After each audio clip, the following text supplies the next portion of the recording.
Allow me a moment to say a word of gratitude and recognition to our lectors and to the lector program. I know the lectors are very diligent in preparing the Word of God, and their proclamation is worthy. They just don't read the Word of God, they proclaim the Word of God, and it clearly is a proclamation of their own living faith. So thank you to our lectors.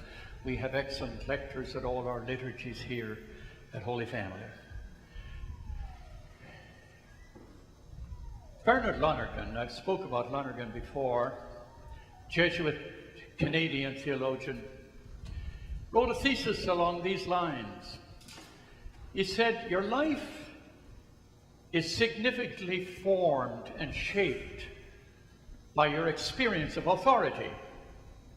Your authority in your home, or in your school, or your authority in the church, or in society, where you work. Your experience of authority is very formative. However, he said, far more formative is the authority of your experience. Where have you come from? What happened to you? What wounds do you carry? What forgiveness do you withhold? What joys do you have in your life? What do you have to celebrate? The experience, the authority of this experience is far more formative. So let me look at the authority of experience on Father's Day.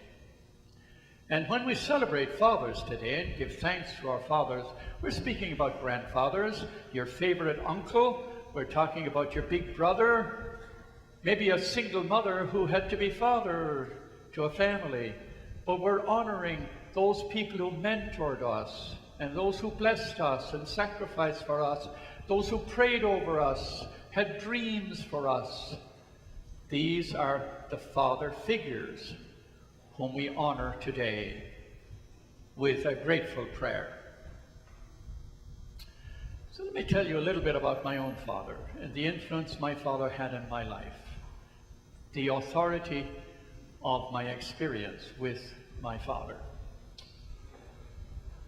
He was a patriarchal figure. He was a large fellow, and when I was young, he was in charge. He was in charge of everything. He was in charge of discipline. He had standards. He expected you to meet the standards. He created a safe place for his family. He had expectations for his family. But we were safe. In his shadow, we were safe. Like the birds of the air come and rest beneath the shadows on this shadow, the tree. It was like that. He could get angry. He could be impatient. This is all part of the wonder of this fantastic father. Hardworking, very enterprising, in many ways driven person. That was my experience when he was young. When he got older, I experienced him in a deeper and more profound way, a certain kind of intimacy. When he lost power, he wasn't in control. When he needed me more to help him, I saw a beauty and a wonder in his humanity.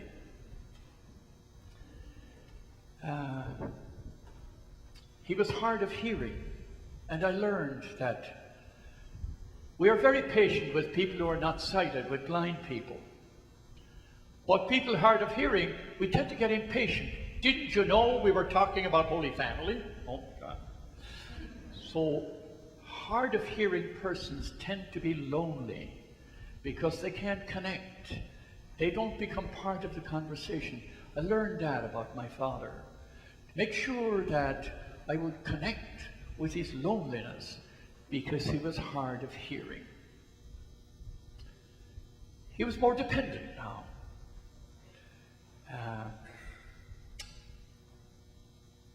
A little bit more peculiar.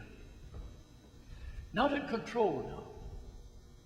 And there was a beauty and a wonder in him that I discovered when he got older. He had still expectations. You know, one time when he was 80 And I went home on vacation to Ireland, and in my sister's house they were doing some work, and we got home in the evening, and he could wire a house. He could strip a car engine and put it back together. He was a very able fellow in many, many things. He learned this. This was part of his driven personality.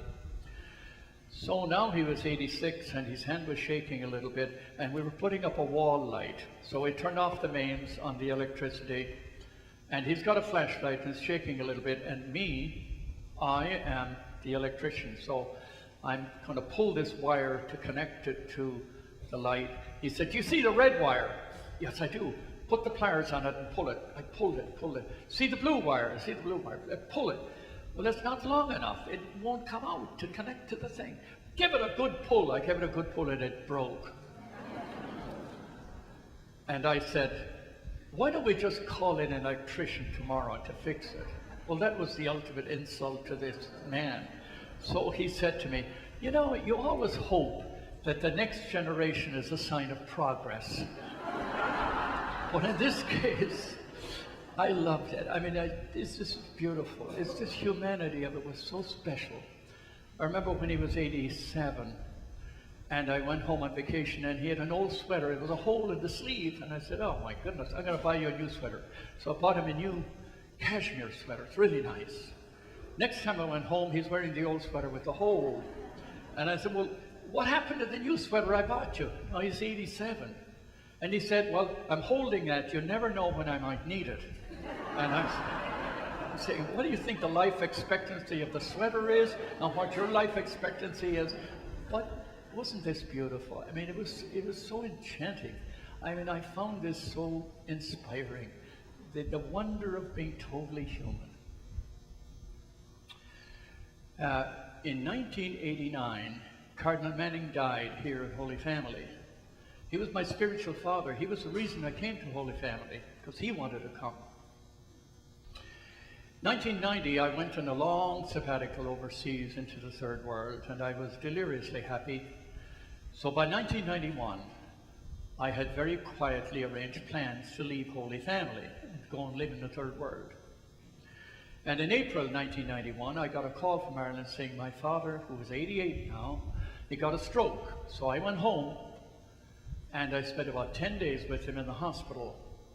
And every day, and then the doctor said, "I think he's getting better." So I said, "Okay." And one evening I said, "Now, I'm going back to Holy Family tomorrow because I have these plans and I'm kind of laying the groundwork for a new assignment. And but I'll be back in a couple of months." So he said, "Fine, go back to Holy Family, fine. I'll be leaving in the morning." He said, "Fine, but now you have to do one thing for me before you leave." And I said, "Sure." And he said, "I'd like to hear my confession." And I said, "Oh my God. You know, there's a man who went to Mass every day, total integrity. I never stole a thing in his life. This is the most honest man you'll ever meet in your life. I'm going to hear his confession." Well, I heard my father's confession, and I blessed him. And I left, came back here. I was back about a week, and one evening I got a call from a nun in the hospital. A sister called me and said, "Monsignor, your father died last night." I said, "Wow." My last experience was his teaching about the beauty of a penitent, the humility of the penitent. There's something very sacred about that. It was his last teaching for me. So I look back, and even though he died 27 years ago, he didn't die to me. He's still alive for me. I walk with him, I consult him, I talk with him. I know people would think I'm crazy, but I don't. I feel his spirit is still in my life. And sometimes I see something and I say, wow, this he would have loved. We love sports everywhere. He was a bit chauvinistic. On Sunday, the car's in the driveway, the doors are open, the engine is running. I'm in the car with him. My sisters are fixing my mom's hat somewhere in the house. And we're late for church, we won't get the right pew, all this. And then he'd say, "Now, you know, whenever you're going some, don't take the women with you, they'll slow you down." And I said, "Oh my God." Say that, you said that today, you'd be in big trouble with Me Too and all that. Anyway, what a wonderful experience I had from my father. What a great teacher he was. And so this song that I sing is a prayer. It's a prayer for your father, for your grandfather. It's a prayer for your uncle, your favorite uncle who loved you. It's a prayer for the mother, the single mother who had to be father. So translate this prayer into your own human experience. And it's a prayer for my father, Pat Connolly, for you. Now.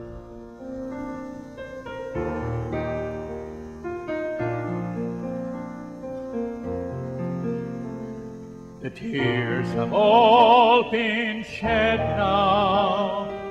We've said our last goodbye. His soul's been blessed, he's laid to rest, and I feel all alone. He was more than just my father, my teacher, my best friend, and he'll still be heard in the tunes we shared when I play them on my own.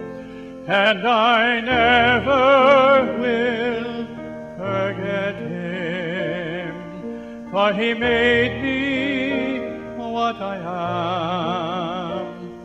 Though he may be gone, memories linger on. I miss him, the old man.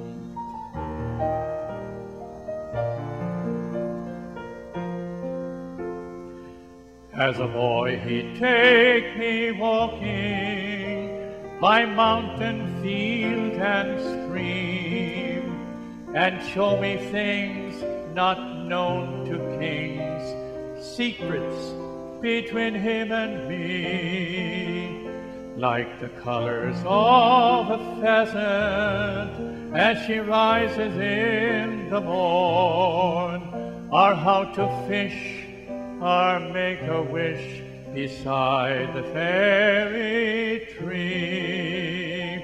And I never will forget him, for he made me what I am.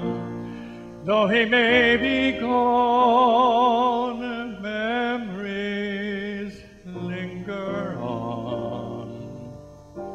I miss him, the old man.